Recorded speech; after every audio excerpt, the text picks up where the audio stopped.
e que, por sinal, não é baixa a audiência, né, tanto da rádio quanto da TV Senado. Milhares de pessoas ou milhões de pessoas nos acompanham a política brasileira aqui no Senado Federal. E na cidade de Cuiabá, nós temos uma estação de rádio da Rádio Senado, onde as pessoas nos ouvem e nos acompanham durante todo o dia, desde de manhã muito cedo até já à noite, nos programas que são lá transmitidos daqui. Mas eu quero cumprimentar a todos e dizer, senhor presidente, que nesta semana o governo apresentou, como é de conhecimento de todos, um novo, podemos chamar um novo pacote, uma nova intenção de debelar a crise econômica e a crise política que estão estabelecidas no nosso país. E como é de conhecimento de todos, às vezes em que assumi a tribuna para falar desse assunto, tenho me posicionado de que o governo tem perdido sistematicamente as janelas para resolver os problemas. Sempre que o governo tem apresentado alguma alternativa, alguma solução, tem se mostrado atrasado no processo, tem se mostrado de que aquilo tudo que está sendo colocado não tem no seio da população e não tem no seio do Congresso Nacional um ambiente necessário e suficiente para levar adiante esses projetos, essas intenções que estão aí colocadas. Lembro-me muito bem que ainda muito antes dessa crise se estabelecer, se instalar, eu e vários parlamentares aqui fazíamos alertas ao governo de que as coisas não iam bem, que providências deveriam ser tomadas, que atitudes deveriam ser tomadas, que exemplos deveriam ser dados, e eles não vieram.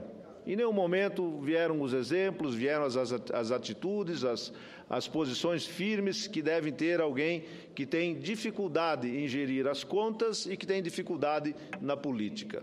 E agora, no começo desse ano, o governo nos apresenta uma reforma em várias áreas e disse a nós, parlamentares, de que precisava aprovar aquelas medidas, né, as medidas que o ministro Levi apresentou, que aquilo era o suficiente, era o necessário, que o governo não podia abrir mão daquele ajuste fiscal feito naquele momento, a proposta naquele momento, porque nossa economia iria pagar muito caro por isso. E eu concordei com o governo. Acho que nós tínhamos que fazer aquelas mudanças. Mas as mudanças propostas e aquelas mudanças entregues pelo Congresso Nacional ao governo se mostraram ineficientes, se mostraram poucos, se mostraram aquém da necessidade que o mercado estava pedindo. E não foi por falta de alerta, mais uma vez, de que o governo precisava urgentemente apresentar soluções, apresentar projetos, ter atitudes daqueles que têm dificuldades, daqueles que estão em recuperação judicial, daqueles que têm dificuldades nas suas contas, nas suas casas, nas suas empresas, e que tomam atitudes e tomam o firme propósito de fazer mudanças, de fazer cortes, de fazer alterações.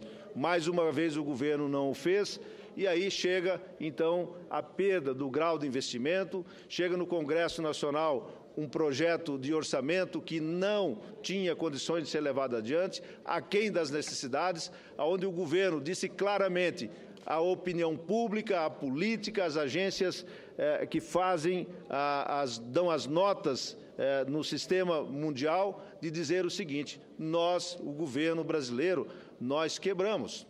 Ora, eu interpelei um ministro sobre isso e falou, não, nós não quebramos. Bom, se não quebrou, pelo menos está em recuperação judicial. O que acontece com as empresas, senador Moca? E atitudes devem ser tomadas. E aí o governo perde as janelas, como disse, sistematicamente ele perde as janelas de fazer as mudanças. Agora, o governo vem novamente com nova proposta. Essa proposta que o governo colocou essa semana, se ele tivesse colocado há 60 dias atrás, talvez ela fosse possível. Hoje, o que o governo coloca na mesa de negociação, o que ele dá para o Congresso, o que ele oferece à sociedade, em troca daquilo que ele pede do aumento de impostos, é insuficiente. É insuficiente. A população brasileira e o Congresso Nacional dificilmente concordarão com o governo em dar a ele um novo imposto, a CPMF ou qualquer outro que seja, enquanto o governo não tomar atitudes firmes, determinadas, como, por exemplo, aonde estão os cortes nos servidores públicos, na quantidade de servidores públicos, cargos de confiança, aonde estão os cortes de viagens, de estadias, de passagens, aonde estão os cortes que tanto nós esperamos. Não se apresenta, não se diz, e aí vem o governo e fala o seguinte: eu quero colocar a CPMF de 0,20%, estimula os prefeitos, os governadores, para vir para cima do Congresso para aprovar 0,20% e para passar para 0,38% para distribuir dinheiro para os municípios dos estados. Eu digo, presidente, aqui no Senado Federal vai ser muito difícil passar uma matéria dessa. E eu, que tenho até simpatia, eu tenho simpatia pela CPMF, porque acho que é um imposto que vai além daquelas programações que o sistema brasileiro de controle faz. Que muita gente tem dinheiro no país, viaja, tem uma vida boa, vai longe, enfim, tem uma vida sossegada e não paga imposto de renda, não paga contribuições, não paga nada. Então, a CPMF, ela ataca e ela vai nessa direção aonde pessoas que não contribuem com o sistema normal poderão ser atingidos. Mas isso é uma opinião pessoal e eu não posso colocar aqui de dizer o seguinte, que aprovarei esta medida para prejudicar, para judiar mais uma vez a sociedade brasileira, os contribuintes, quando o governo não coloca na mesa o suficiente para que nós possamos fazer uma negociação digna, uma negociação de dizer o seguinte: olha, o governo tomou atitudes, o governo diminuiu os ministérios, o governo cortou na carne, mas é cortar na carne e lá no osso. Aí sim nós podemos virar para o contribuinte e dizer o seguinte: olha, o governo fez o que tinha que fazer, o governo tomou as atitudes que deveriam tomar, agora nós como brasileiros, nós como cidadãos temos que dar a nossa parte para o país. Mas como é que eu vou pedir isso para alguém se o governo não faz a parte dele e se nós estamos onde estamos hoje, única e exclusivamente por culpa do governo, já que ele não tomou as atitudes corretas no momento correto. Então, eu quero deixar aqui o meu posicionamento. Vossa Excelência me concede uma parte, senador? Eu tenho o senador Moca na frente, se Vossa Excelência me permitir. Claro, senador claro. Moca, por favor. Senador Blairo Maggi, eu conheço coerência de Vossa Excelência, conheço a simpatia. Raras vezes eu vi alguém com essa coragem de expor ponto de vista, muitas vezes com galeria aqui cheia e Vossa Excelência com uma posição muito firme e muito coerente. E eu vejo Vossa Excelência colocar algumas coisas que realmente, agora, ainda há pouco, eu vi lideranças expressivas aqui dizer o seguinte: essas medidas teriam que ser precedidas do que o governo vai fazer, os cortes, a diminuição de ministério, a redução da despesa, porque tem que demonstrar isso e, a partir daí, discutir com lideranças importantes aqui do Congresso Nacional, da Câmara e aqui do Senado, para vir alguma coisa com um formato e com encaminhamento, porque até para ajudar é preciso que a gente tenha condição. Estão do jeito que você quer ajudar e não consegue.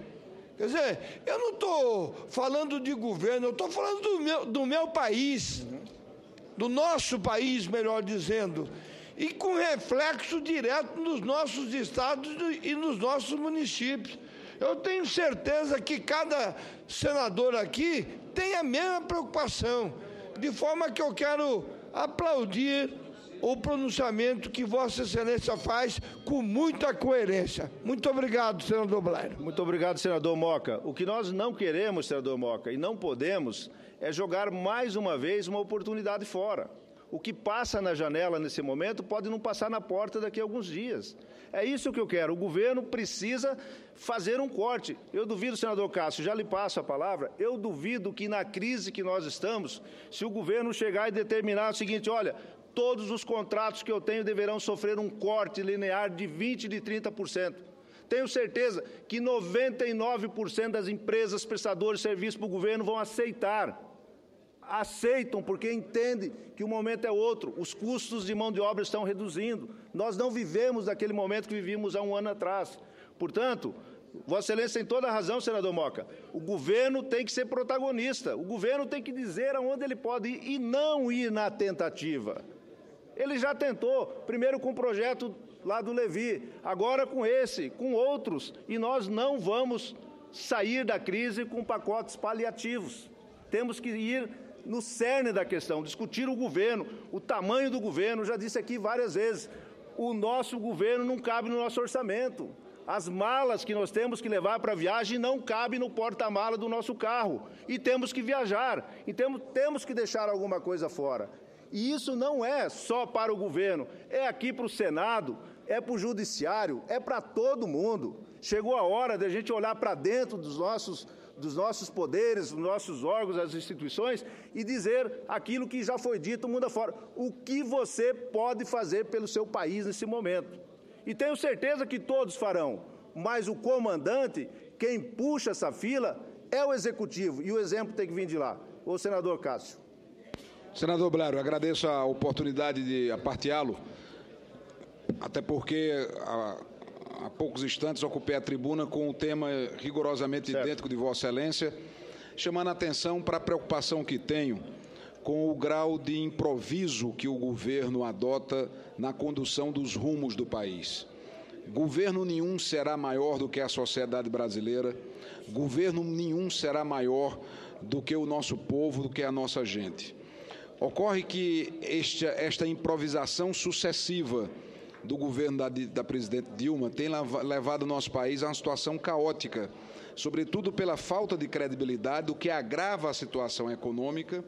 E para testar esse improviso que Vossa Excelência também cobra nas medidas que devem ser muito mais amplas, e eu concordo com Vossa Excelência, não devemos apenas promover uma atualização, uma reforma dentro do Poder Executivo. Temos que fazer o mesmo no Poder Legislativo, temos que fazer o mesmo no Poder Judiciário. É o Estado brasileiro, de forma generalizada, que está em xeque.